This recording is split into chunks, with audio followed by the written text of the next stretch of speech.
Hey, what is up, viewers? And it is Royal Fan Patrick Byner into video, and this is episode 4 of Studying Week of Ours Day, and today's verse comes out of 1 Corinthians 10, verses 12 through 13, and here is what it says.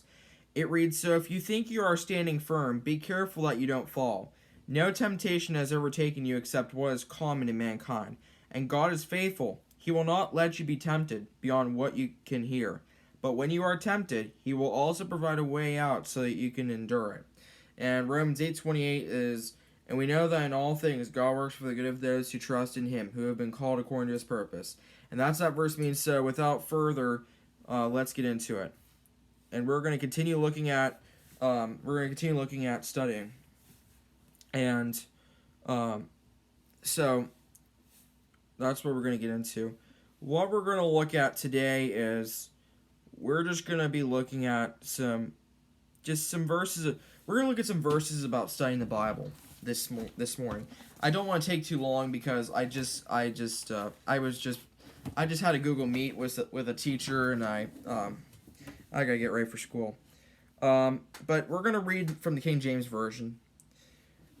These are some verses that talk about studying the Bible and why it's important. So let's get into it.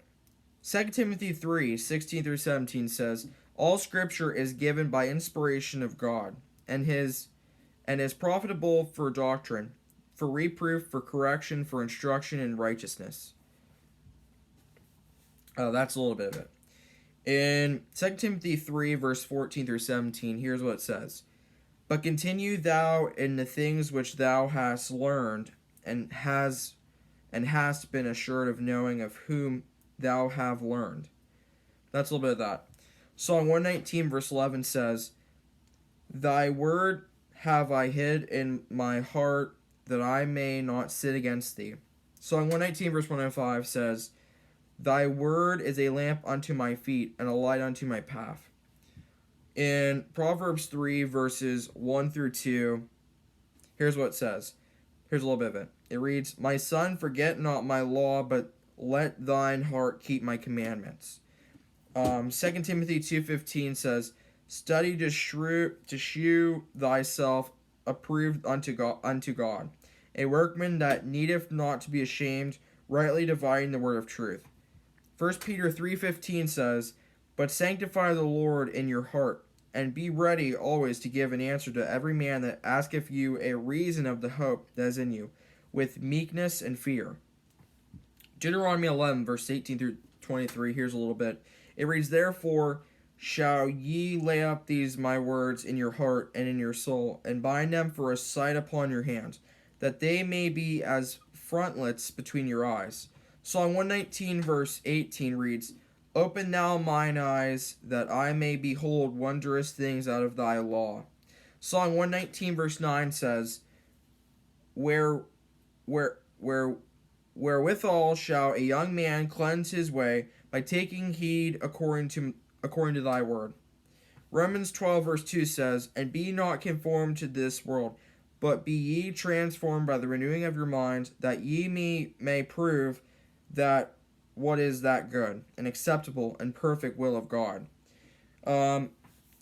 Ephesians 6, verse 11 says, "Put on the whole armor of God, that ye may be able to stand against the wiles of the devil."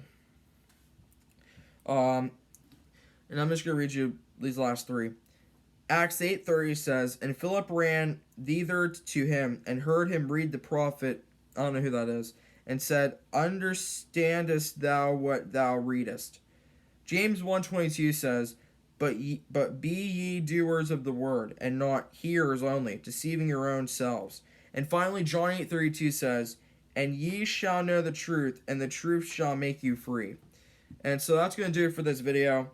And in the next video, I don't know what we're going to do, but we are going to continue looking at the topic of studying. And the verse I just want to leave you with today,